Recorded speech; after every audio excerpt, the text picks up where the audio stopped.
هاو نیشتمانیانی هێژا ڕۆژنامەنووسانی تێکۆشەر هۆگرانی بواری ڕۆژنامەنووسی لە کوردستان بە بۆنەی 126مین ساڵ ڕۆژی دامەزراندنی یەکەم ڕۆژنامەی کوردی لەلایەن تێکۆشەر و مەزن میقداد بەدرخان گەرمترین پیرۆزبایی بە هەموو لایەکەوە بەتایبەت بە ڕۆژنامەنووسانی بوێر و قارەمان و خۆراگر لە کوردستان پێشکەش دەکەم. میقداد بەدرخان بە دامەزراندن و بە چاپکردنی یەکەمین ڕۆژنامەی کوردی لە شاری قاهیرەی وڵاتی میسر خزمەتێکی گەورەی بە بواری ڕۆژنامەنووسی لە کوردستاندا کرد. گەلی کورد و هەموو ڕۆژنامەنووسان تێکۆشەرانی بواری چاپەمەنی لە کوردستان قەرزاری زەحمەت و ماندووبوونی میقداد بەدرخانی تێکۆشەرن. بەڕێزیان بە چاپکردنی یەکەم ڕۆژنامەی کوردی بەردی بناغەی کاری ڕۆژنامەگەری لە کوردستان و بۆ کورد و بۆ گەلی کورد لە وڵاتی دەرەوە و لە میسر و لە ئاوارەی چاپ کرد و ئەو کارە گەورە بۆ هۆی قۆناغێکی نوێ لە خەباتی سیاسی نەک تەنیا ڕۆژنامەگەری خەباتی سیاسی و خەباتی ڕۆشنگەری گەلی کورد.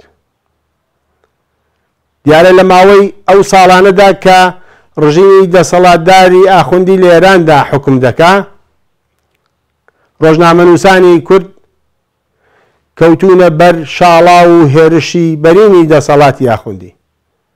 دایان ڕۆژنامەنووس گیراون شکەنجە دراون و شەهید و ئەدام کراون.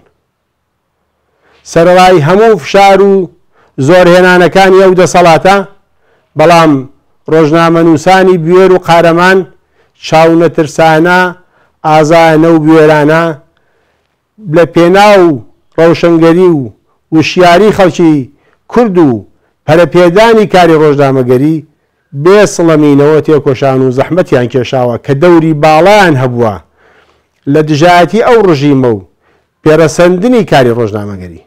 بێگومان ڕۆژنامەنووسان لە جوڵانەوەی مافخوازانە و لە ناو هێزە سیاسیە تێکۆشەرەکانی کوردستاندا و لە سازمانی خەباتی کوردستانی ئێرانە ئەوانیش دەوری باڵایان هەبووە کە جێگا دەستیان دیارە. گەلی کورد و هەموو تێکۆشەران قەرزاری بێری و ئازایەتی و نەبەزی ڕۆژنامەنووسانی تێکۆشەر و ئازادی خوازن. بە ناوی خۆم و بە ناوی سازمانی خەباتی کوردستانی ئێرانەوە پیرۆزبایی گەرم پێشکەش بە ڕۆژنامەنووسانی هێژا لە ناوخۆی کوردستانی ئێران دەکەم. ئەو ڕۆژنامەنووسانەی کە ستەم و بێدادی دەسەڵاتی ئاخوندی نەیتوانی ئەرکی پیرۆزی لە ئەرکی پیرۆزی ڕۆژنامەگەری و دوایان بدات و بەردەوام بوون لەو خەباتە پیرۆزە.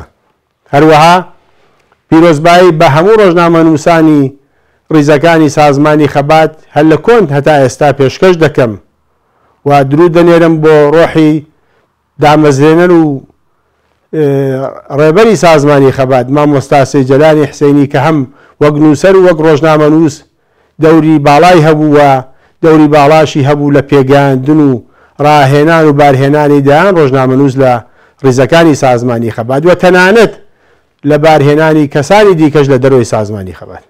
زۆر کەس بوون لەو تێکۆشەر و قارەمانانەی لەو تێکۆشەرانەی کە لە ڕیزەکانی سازمانی خەبات زەحمەتیان کێشاوە لەو بوارەوە جێگا دەستیان دیارە و کە دیارە ناتوان درێناوی دانەدانیان بهێنرێ. بەڵام سڵاو درود دەنێرم بۆ هەمویان و ئەم بۆنە پیرۆزە دەکەینە هەوێنی کارکردن و چالاکی زیاتر لە پێناو خزمەت بە ڕۆژنامەگەری کوردی شۆڕژگێڕانە و دڵسۆزانە بۆ گەیشتن بە ئازادی و سەرفرازی گەلی کورد.